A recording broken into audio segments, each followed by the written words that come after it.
to Coach's Decision with Chris P. Reed, where we dive into topics each week that could help you or someone close to you get through. Many of my clients are skilled at the game of life, but there are times where you need to protect the player from themselves. There are times when you need a coach's decision. My top client and producer has decided to give you, the audience, a glimpse into his sessions each week to help him navigate these moments live. Hey, Fred, what you got for us this week? Um, First of all, I think it's crazy that you don't want to know what I have beforehand before going live stream on social media. But that's a topic for another day.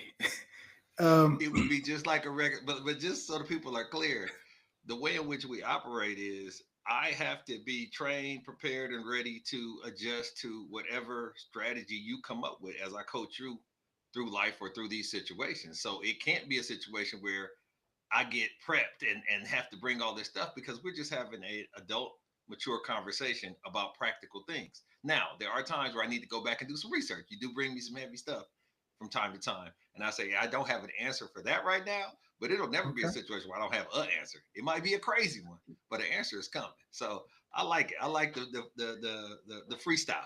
I don't fear the freestyle cipher. Okay. I personally fear the freestyle. I like to be prepped, You'll get there. but I can I'm coach not. that too. I can coach I'm that not too. a coach. Oh, you can coach that. Okay, Yes, okay. sir. Yes, sir. So you have this saying, these thoughts, all this stuff that all the things you go through, and sometimes people don't recognize that um, they have some responsibility in their own, sometimes trauma, sometimes mishaps. And you say the call is coming from inside the house. That is correct. Uh, That is correct. They're the architect of their own misery, and the call is coming from inside the house. Are two popular things that are thrown back at me by my clients. can you go more into that? Is that like you're saying that we don't at that point or in that scenario we're not showing accountability? We're not realizing that we provoked the situation, or what's some examples that the call is coming from inside the house? I think that that's a lack of awareness. I know that we've had numerous conversations about you engaging in business and in personal conversations with people who were just straight up delusional. Now, I will say you are not licensed and certified to diagnose delusion, but I understand your feeling in that regard. The idea of and once again, every client is different because you have to create a common language and meet people where they are. I know the things that trigger emotion and response for you. And so I talk to you accordingly to that. And I know that you've seen the movie where the call was coming from there. She called the 911 to tell that the killer was close by. And they were like, the call is coming from inside the house.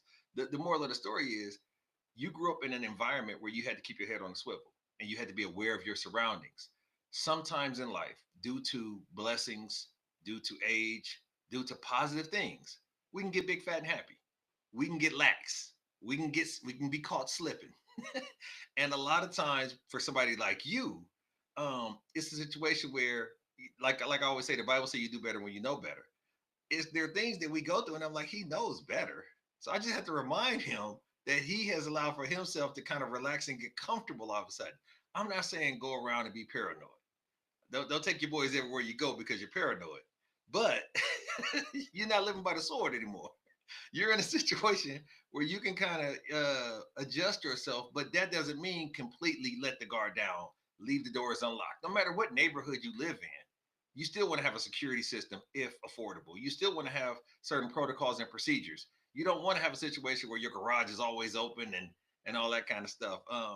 No matter what, because of where you've come from. And so sometimes there's situations where instead of just saying you know better and chastising and finger wagging, I'm saying, look, the call is coming from inside the house. This is it's too close to home for you not to realize that you let this get that far in.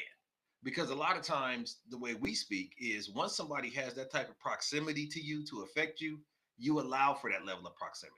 You allow for that level of comfort where you let your guard down and somebody got in. And there's an old cliche or an old sentiment that the person that will hurt you the most is the person that you care about the most because you allow for them access to your emotions. And so somebody that you don't give a damn about, that you could care less if they say this or say that or do this or do that because you can write them off. It's when your mama, your sister, your cousin, your best friend, your wife, when these people betray you or harm or hurt you, and it's literally so close.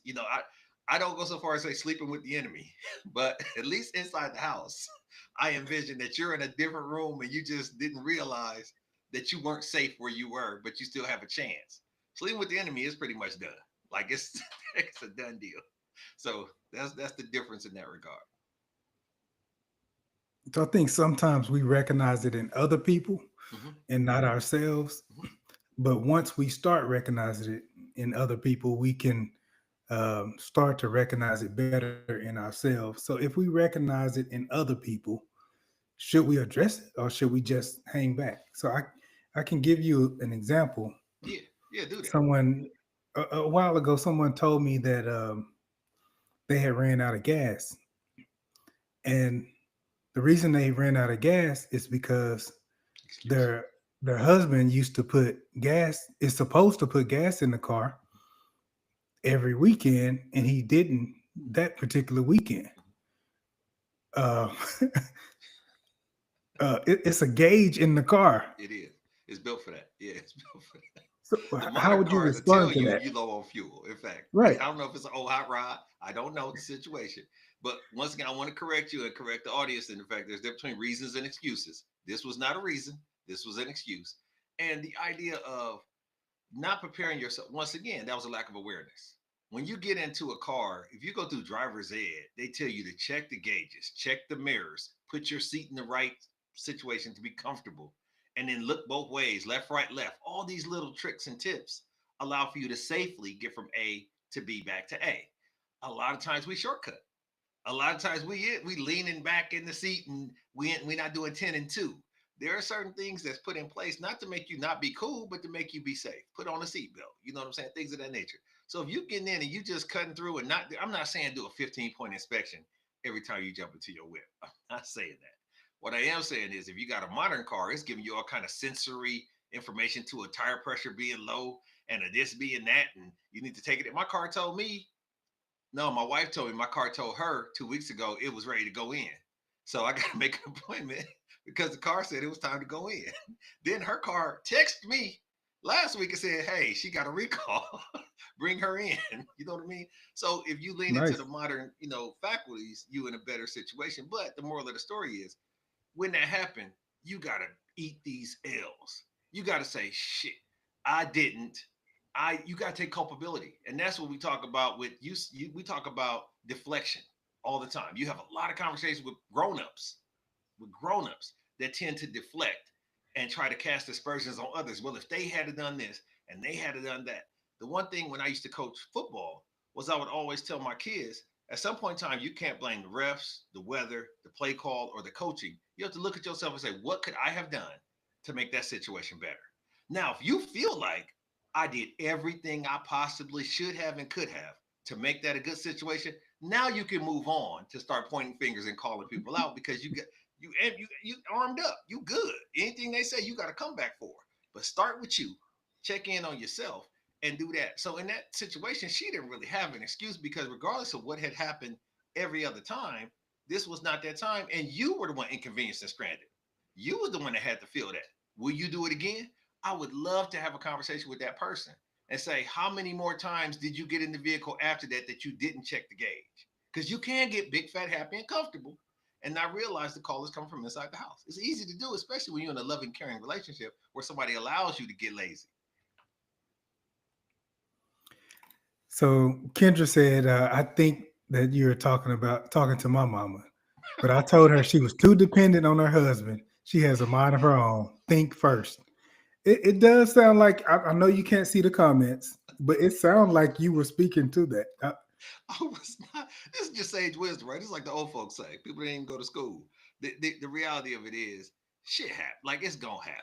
You're gonna get caught slipping. Something's going to go wrong. Is where I find it egregious is when you immediately point the finger at somebody else. You immediately like your first gear is somebody done did me dirty, and I gotta, they need retribution on this regard. Um, I do feel like there's a comfort and a reason that I know Kendra's mom is married and he's a wonderful guy. I know this man. He did not do that purposely. He did not put his wife in a situation where she was stranded on the side of the road purposely, unless she was messing around. And so, but the reality of it is, it's a situation where she said, "Dang, I didn't do it," and he probably had intentions. That was on the thought today. So his intention was not to do that, but things happen. So because he didn't intend to do it, now if he had said, "Yeah, I left you because I'm tired of you leaning on me and it all being on me," that's childish, and they got a whole nother conversation to be had in their marriage, right? But the idea of it is sometimes things slip through the cracks. We have to give grace, and like I say, the best place to start is at the beginning and with questions. And so, hey, this is how it usually goes. This time it didn't go that way. Is that something I could be concerned about? Are you still doing that? Are we still on that? Me and my wife had a lot of those conversations. That's what we doing now. That's how we do it. So that's what we do. So that's what we doing now. It's more her to me. That sound like a contract revision. It do. But you gotta be careful, man, because you think it'd be about this. Is that what we doing now? We not putting dishes away? And then all of a sudden cooking cuts out. Like, hold on. That's cruel and unusual. You know what I'm saying? It's not bilateral in that regard. So I would just be mindful of that. But I think that in the situation where you have to be aware of things that could affect you, you do have a responsibility for that. Now, if you are have people that are loving enough to help you from time to time and make you not it all be on you, because you hear that a lot too. It's all on me, and I got it's all on me. Then you have to figure out, okay, how much outsourcing do you require? How much of a person are you that you need to outsource you to other people? That you're doing too much. So, So finger pointing. mhm, The call is coming from inside the house. mhm. Provoking people is the call coming from inside the house. Explain provoking people. Um, Sometimes, unfortunately, domestic violence happens, Yes. or Oh. confrontations. Okay. A lot of times, it's not just someone just sitting there watching the game and they decide to hit somebody. Absolutely. Absolutely. So, is that the call coming from inside the house, or is that something different? That's something different. In light of the Diddy trial, instead of saying domestic violence or domestic abuse, we will say meeting force with force. At some point in time, people feel compelled to meet force with force or actions with actions. Once again, is that what we own? Because if that's what you own, that's what I'm gonna be on. There ain't gonna be no killing without killing. Oh, Jeff Ford, you know what I'm saying? So the idea of you have to is man, me and you had a very good conversation about 2 years ago, and it was concerning leadership in corporations. And something was said about a leader that you and I used to think was cool, and then he started having diminishing returns. And for the audience sake, the way that this conversation went was there was another leader who was high up in the company, and he said, "Oh, Chris, you reporting to this dude? Man, that's a good thing because he's been around and this and that." And one of the things that was said was he knows so much and knows so many people, he has the ability to read the room. And I was like, "Oh, okay, I'll take that." When I came back to you, this is the semantics that we talk about. And I said, yeah, for whatever reason, they believe that he has the ability to read the room. And you said, and I quote, he can read, but he can't comprehend, which is a totally different thing. I could read to you that message in Portuguese that we put up for our Brazilian, followers Hmm. up Hmm. there. I have no idea what that's saying. I can read the words and sound it out. I have no idea what I just told these people. My ability to comprehend is different than my ability to read. And so reading the room in a relationship is extremely important. Comprehending what the hell's going on, discerning. My my wife will come home and I'll say, "How was your day?" "It was good." I told you 55% is body language, 38% is tone, 7% are the actual vocabulary words coming out your mouth. That's the way language is extrapolated. I could tell by the 55% it wasn't good. But I gotta let that come to me. But I had to kind of shield up a little bit because I realized eventually it's gonna come out. So let me just be cool, not monopolize the situation, talk a little bit about my day, but she still seemed kind of distant and distracted. Then hour and a half later, we eating, and she was like, "Let me tell you what happened in this meeting today." Oh, there it is. And anybody that's been with anybody knows that that's how it goes. The person doesn't want to burden you or they don't want to seem like they always complaining, or whatever the case may be. But sometimes you in a relationship have to sign up for letting people get it off their chest. You are the valve. You are the sanctuary from the world to help that person feel better. Now, what I said with you, as far as the when it gets to a point where this is, we button heads, is because you're not letting me get mine off at the same rate you getting yours off. You're constantly needing counseling, constantly needing a hug, constantly needing your feet rub and your back rub. But every time I need a hug or a pat on the back or a sense of encouragement or some eggs fried hard, you tired. Every time I need some laundry picked up or from the dry cleaner or this and that, you not going that way. You know what I mean? It's the reciprocity.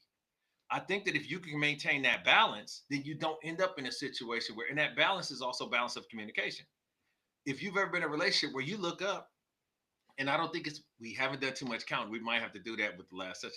But if you look up and you look at your call log, you can go into the system. If anybody has a cell phone plan that they pay for, you can go in and look at every call, every text that went out and how long it lasted. And if you look, and 77 of them was outgoing to him, and 12 of them was incoming to you, the math is math. Okay. You need to comprehend the situation. If you're always the one that initiates the pleasantries, if you're the one that's always feeling like you're pulling more of the weight, you have to realize this is not equally yoked, like we talked about last week. There's something that's not vibrating on the same frequency. And so when it turns to an attitude turning to a physical dynamic, it started as an attitude. It's something had to go extremely wrong for everything to be cool. It was all good just a week ago. And then you get punched in the jaw. First one I saw, hit him in the jaw. You know what I'm saying? It's that escalation, even the law doesn't believe that. The law doesn't believe everything was fine. You came home and then a sane person socked you. They'll ask where there are arguments, where there's what was going on, is there this or that. They'll ask a lot of different questions. And it could be that you weren't paying attention, that they was paying attention to you sneaking off taking calls, or they was paying attention to you coming home later.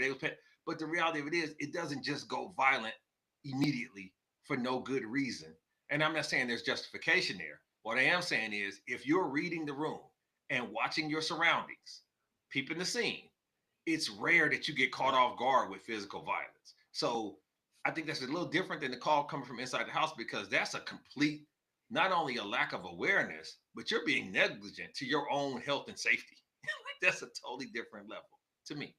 But I mean, of course, I'll listen to you and the people, and what do y'all think in that regard? And women have a different perspective maybe than this, and I don't want to speak on their behalf. First of all, I'll let you know that Sydney said that meeting force with force, all that, not in this house. So okay, so wait a second. What that leads me to believe is you can apply force with no repercussion, or I can apply force with no. And I know that that's not true. I know that nobody's allowing people to apply force with no answer. So yes, force will always be met with force. It will be. It has to balance out at some point. Or maybe there's no force to create that reciprocal force. Then it wouldn't be meeting force with force. Once force is introduced, once that's what we own, that's what we own.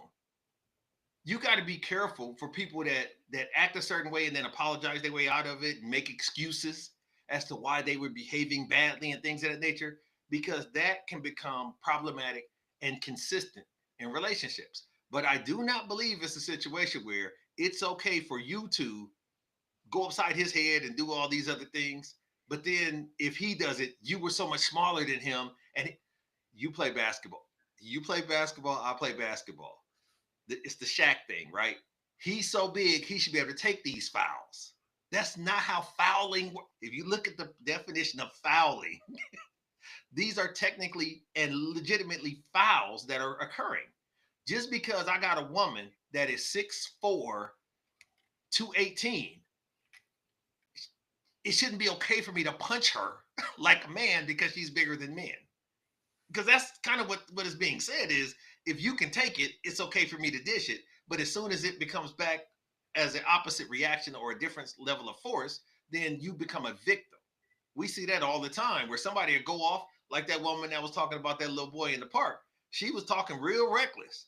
Then when people was like, oh, that's how you gonna be? Is that what we own? Well, then that's what we own.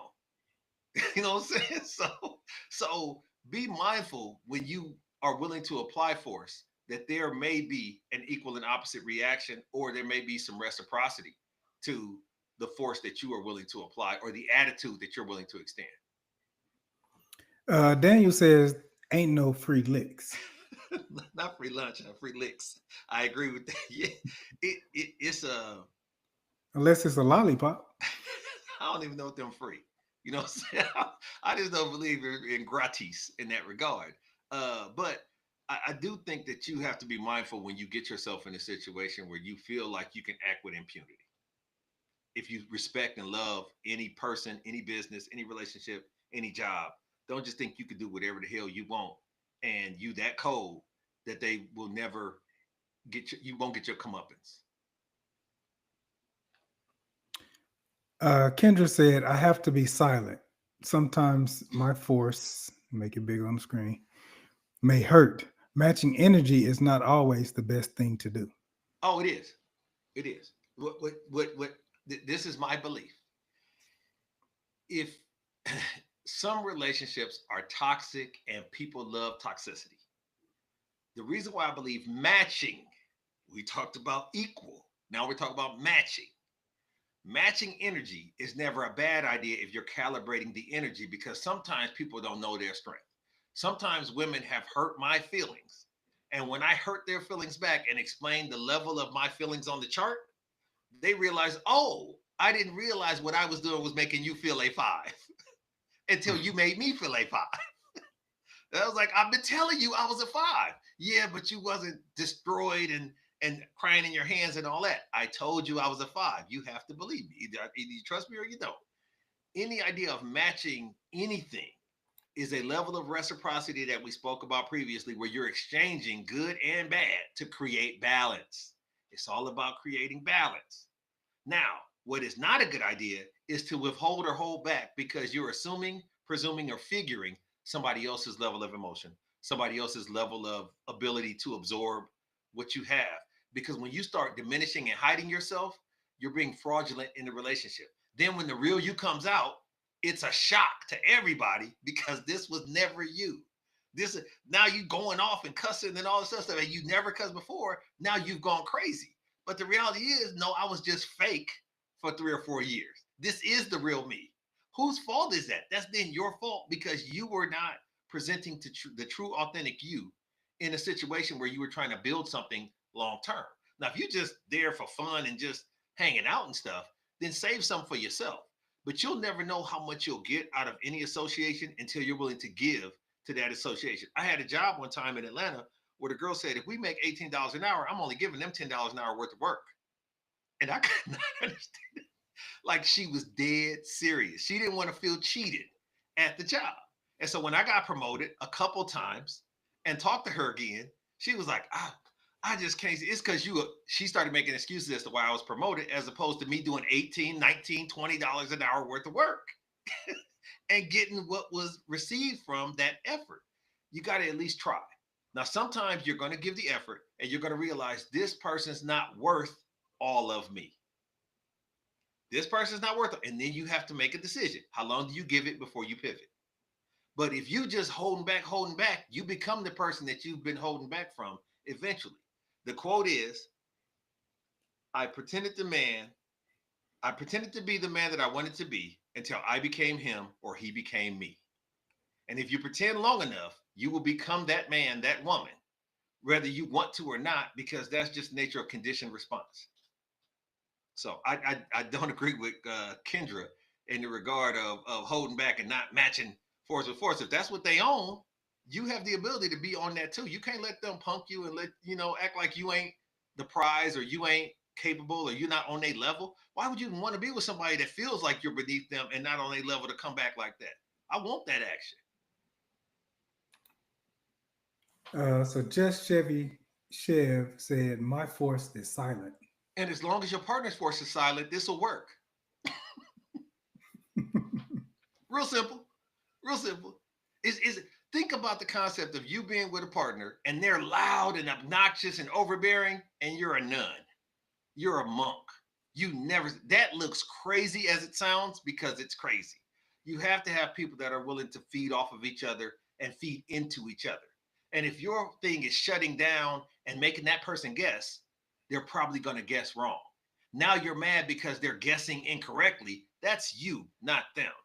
Nobody was built for you to know you as you are. You have to teach people who you are and how to treat you. God didn't create people, and from birth, they anointed that person. There's a red thread of love that existed between y'all throughout time, and he found you, and he knew exactly how to talk to you, feed you, love you, rub your feet, take your hair down, trim your eyebrows. Like he didn't, you had to teach him what was good for you, how much sugar you wanted in your coffee, what type of cakes you want from nothing but cake. Like you had to teach these things. But for whatever reason, people say, you just should know. You just should figure it out. You just should. No, nobody's raised for you. Stop believing somebody's raised for you. You have to imbue that talent and that opportunity into them once you get with them. Do the work. Stop being scared to do the work. So there's no fake it till you make it, Chevy Chef. My thoughts on fake it till you make it in any sense, professional, personal, or whatever. I just think that you're doing yourself a disservice when you're faking it. Either you that person or you not. And let me say this: that means that there's a saying that I dress for the job that I wanted, as opposed to dressing for the job that I have. No, dress for who you. If you feel comfortable wearing that suit, wear that suit. Now, don't be unsafe. Let's just keep this real.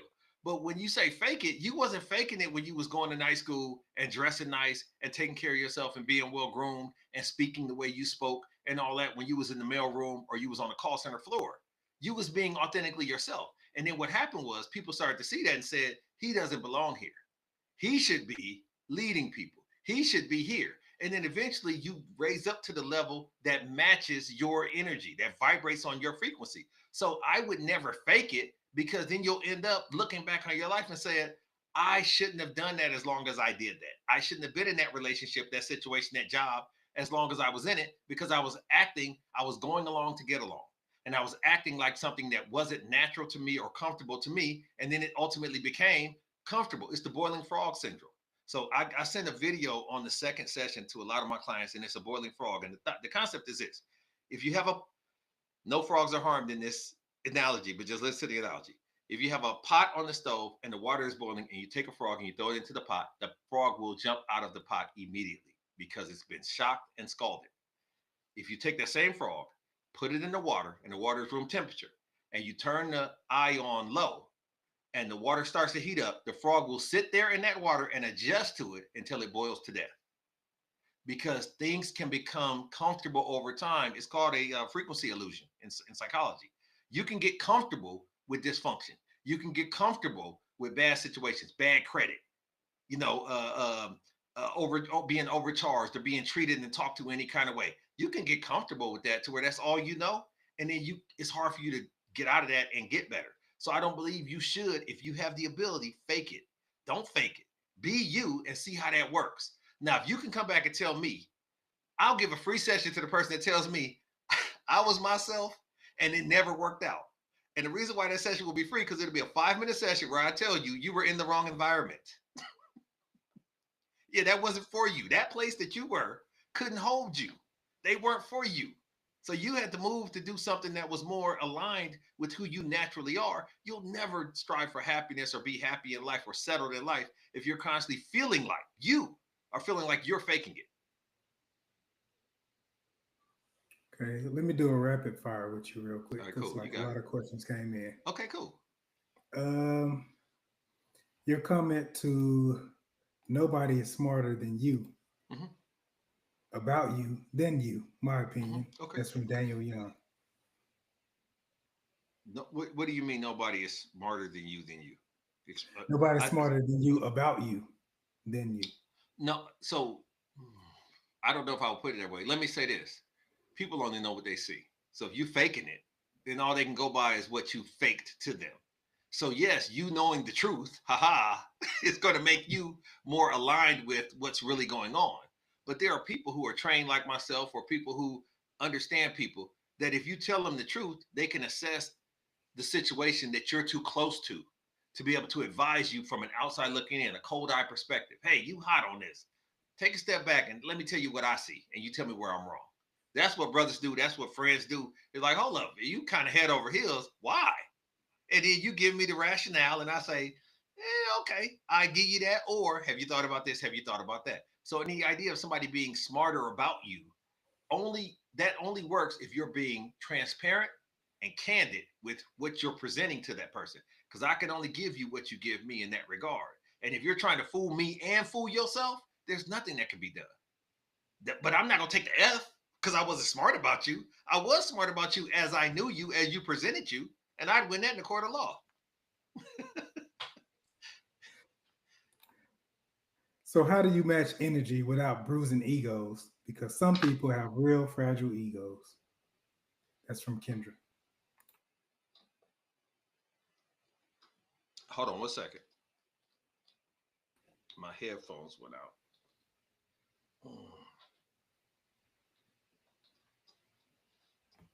Okay, cool. All right. So without bruising egos, I think let me say this. Who can you tell me what who said that? Yes, it was. I can display it again. Miss Kendra Okay. Woodgate. All right, we can stop right there. We can stop right there. I'm giving Kendra a pass because Kendra has a degree in accountancy. So she has a license to figure on other people's behalf. You trying to worry about somebody else's ego means that you trying to figure on their behalf what they can and cannot handle emotionally. If you did not go to school for that, like Kendra did, I would advise don't try to figure on somebody else's behalf. They can tell you when they offended. They can tell you when you shouldn't have said that. They can tell you I don't like being called that or don't do that to me. Let that happen. You got to give people grace to make one mistake. Now, the best apology is change behavior. If I done told you once, don't let. I've heard a lot of let that shit happen again.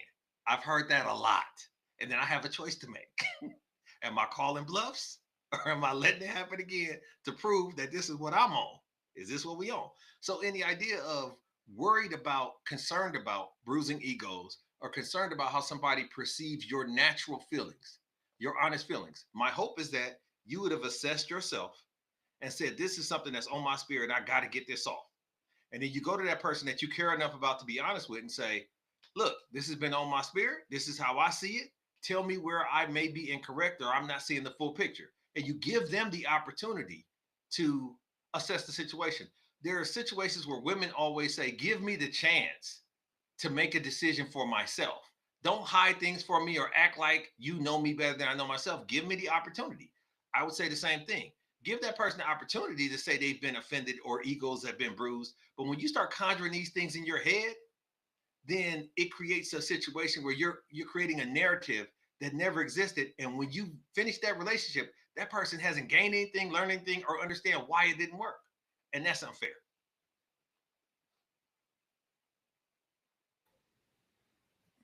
Okay. So before we close out, I have a question. Body modifications, getting sick from those. Is the call coming from inside the house or outside the house? You got sick from a body modification. No, I, I don't. So let me say this: a body modification by itself may not be attributed to the illness. Um, Feeling like you need a body modification might be due to a psychological deficiency. I'm not going to call it the illness because I'm not qualified to do so. But there's something about your self-esteem that makes you feel like you have to go get cut on to feel better about yourself. That would be self-esteem, right?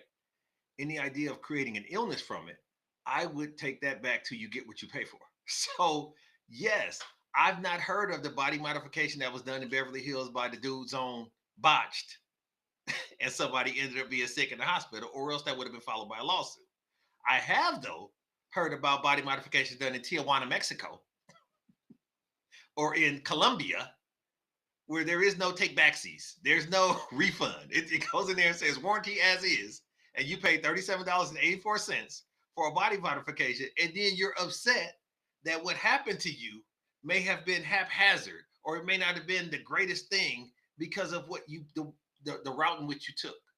So if you're going to do something that extreme to your body, or that extreme to, and I'm not saying it's not routine, what I am saying is cutting yourself and augmenting yourself, there's a level of extreme dynamic. If your body modification costs accumulatively less than braces, then you probably should reevaluate that modification. If you could instead get braces, because braces is a commitment. It's expensive, but it's also a commitment. This is a quick fix. Be mindful when if you try to shortcut, you'll get cut short. And people try to shortcut so many things and then are amazed and offended when they get cut short, when something goes wrong.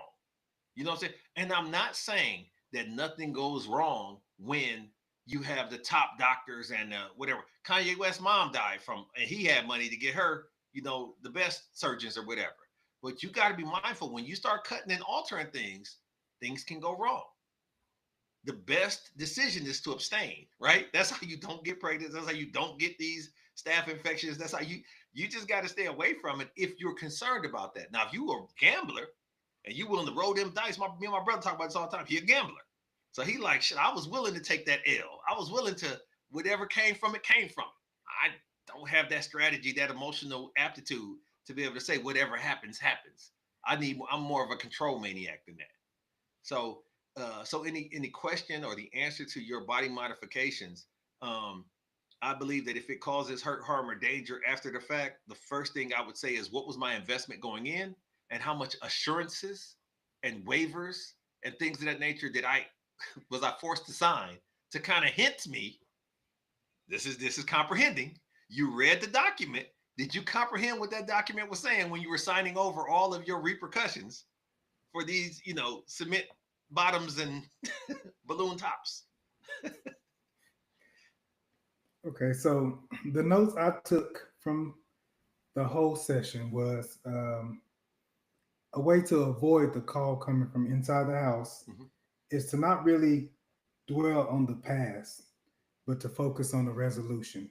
Mm-hmm. Do you mean like if the dog chewed the shoe, focus on getting new shoes versus focus on how the shoes got there and what the dog was thinking? And what do you mean focus In on the that resolution? analogy with the dog chewing on the shoe, was the dog hungry? Right? Is the dog rambunctious? Is that natural for the breed? We used to have a Doberman, and we were told that the Dobermans will eat the walls if you don't run them, if you don't keep them, they had high energy. They're a high energy dog. So then we had a conversation. It took us 6 years to get that dog because we had to settle in our life till we could support the activity of the dog. You know this. You have doggies. You know that they have to run. They have to get that off. It's gonna happen. And so you can't be upset when you give a child a responsibility and then the child is being a child. You give a 6-year-old an iPhone 30, and then the 6-year-old come home without the iPhone 30, and you say, "Where's the iPhone 30?" Oh, I don't know. It was a 6-year-old. Like that was you did that. You set him up, her up to be irresponsible because they were 6. They were supposed to be irresponsible. Any idea of the dog chewing up the whatever, dogs chew up stuff. When you bought the dog, you had to have some type of budget. You're a entrepreneur, and you talk to me about contingency budgets. I won't get into your business, but you talk about contingency budgets and the fact that when you had a mate, she couldn't understand where all the money was going, and you was like, the money is going for just in cases. The money is going for when things inevitably do happen. I'm not coming out of pocket, and we not shutting off the lights and eating ramen.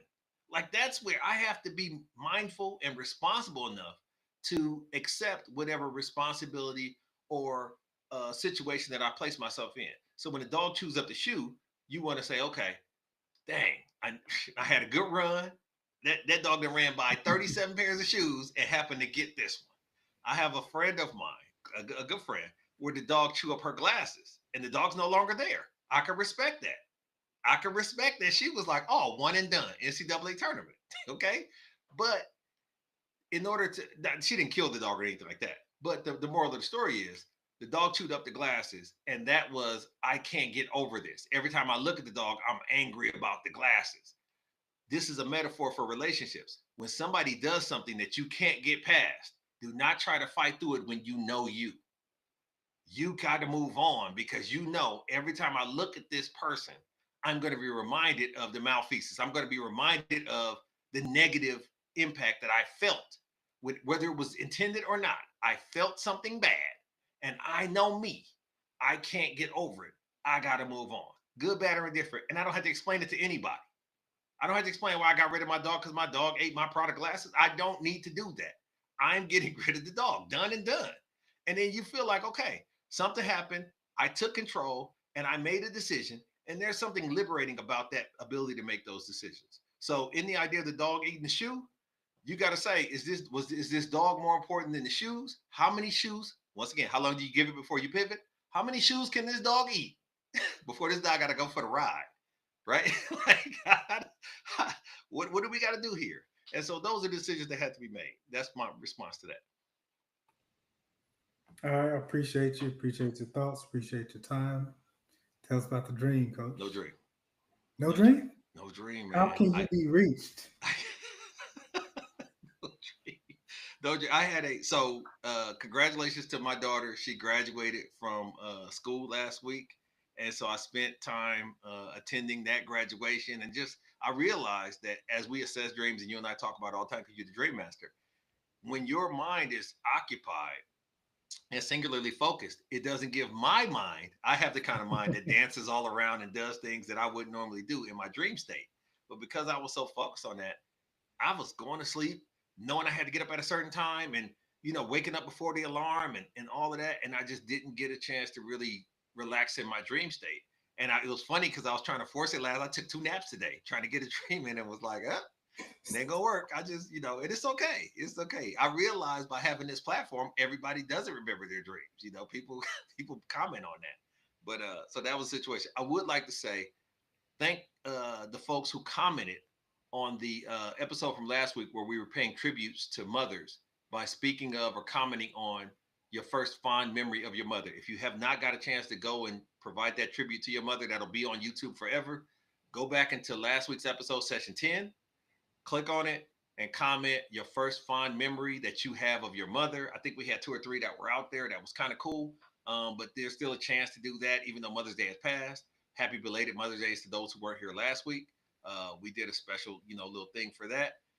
But yeah, that was a situation with the dream. So if you had another question you wanted to run by in lieu of the dreams, I could take that question, or we can shut it down and get ready for next week. Um, Probably can shut it down. What do you think about playing with fire means you get burned? Is that the call coming from inside the house, or is that just wisdom? No, I don't think that that's.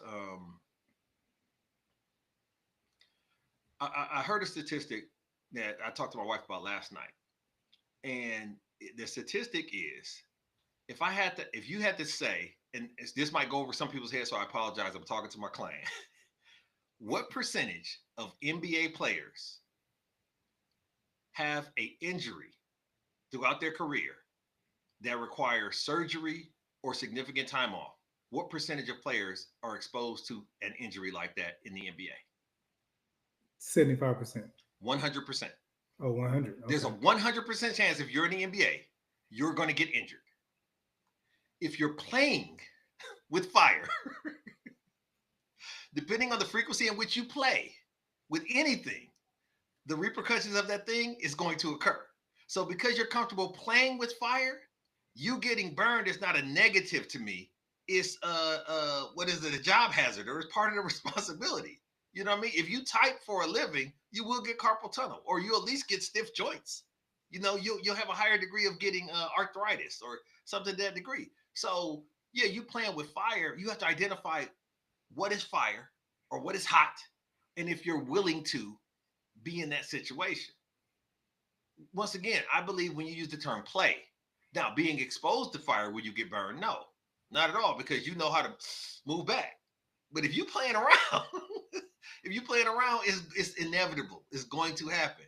And that's the metaphoric fire, that's physical fire, whatever the case may be. If you mess around with something long enough, it's gonna get you if it has the ability to get you and hurt you. That's the nature. That's the nature. If you play with ice, you're gonna get frost. Like, what are we talking about? Like, this is, yeah. When you playing, you playing. Like, you gonna get dunked on. You gonna get, you know what I'm saying? You gonna get tackled. Is This is the nature of games, and stupid games have stupid prizes. So I know that my mom's not on here, but I'll tell you a story. Okay, I appreciate that. Um, It's very vulnerable of you in front of these people no, because it's, you average 100 subscribers an episode. I Every think that's session, you. That's your you get a coach. hundred That had subscribers. nothing We to do have with me. a That's you. thousand subscribers in 10 episodes. So YouTube has sent letters to us and everything. This is the fastest growing life coaching program out there. We have this session and the next session before we hit session number 12, because we do 12 sessions. And this has just been a wonderful ride, and it's because of the people and their feedback. So I appreciate So uh, you kind of hyped it up a little bit. It's not that good of a story. It's a short story too. that. All right, cool. So she was she was just going through something, and she said, I asked how did it happen. So they came and she was just going through something, and she was neglecting bills and stuff. Okay. And they came and picked up her car, right? Okay. Okay. Um, Wow. so I asked, like, what happened? Like, why didn't you say anything? He was behind. She said, well, they didn't tell me that they was gonna pick it up after that. She knew she was late, Right. but they didn't tell her that they was gonna Right. come get it. Right. Right. And I was so confused. Like, why would they tell you Right. that they about to come get the car? Right. You know you 3 months. She said, but they didn't tell me if I was 3 months, then they would come get it. Right. If they would have told her, she would have told me. And I'm still confused. She didn't want to lose the vehicle, but she also wanted to go up to the edge. She didn't, she didn't, you know what I'm saying? She didn't have the juice like Omar Epps and Crooked Eye. So she didn't know what the ledge was to know what is the threshold for when they'll come get it. Or she didn't know that they had the ability to come get it. A lot of people think they have the keys, right? She wasn't educated enough in the system and the dynamics of how this car ownership or lease ship works to know what all is entailed there. And unfortunately, that's to the benefit of the loaner, because when they sign you up for these things, that's in the small print. If this doesn't have, the if then statements are in the small print. She didn't read all of the things, and nobody ever does. And this was just part of that. But I hope she wasn't making an excuse. I hope she was just saying, hey, I don't have a car now. Shame on me, because I knew I had to pay for the car because they were asking for it. I'm sure she wasn't answering the calls and saying, no, I'm not paying. And they let it go. They, okay, all right, they keep playing with us. I'm sure that didn't happen. I'm sure she thought I could just wait them out, or they don't know where I live now. You know what I'm saying? So that was probably the situation. So that's all I have for today. Daniel That's Young cool. said the grace period is too real. It is. It is. So, all right, cool. Well, once again, we appreciate y'all so much. Make sure that y'all tune in next week for the season finale, I guess it is, of Coach's Decision with Chris P. Reed. Bring your baggage and drop it off for us to sort through. Until next week, we want y'all to take it easy, or at least take it any way you can get it.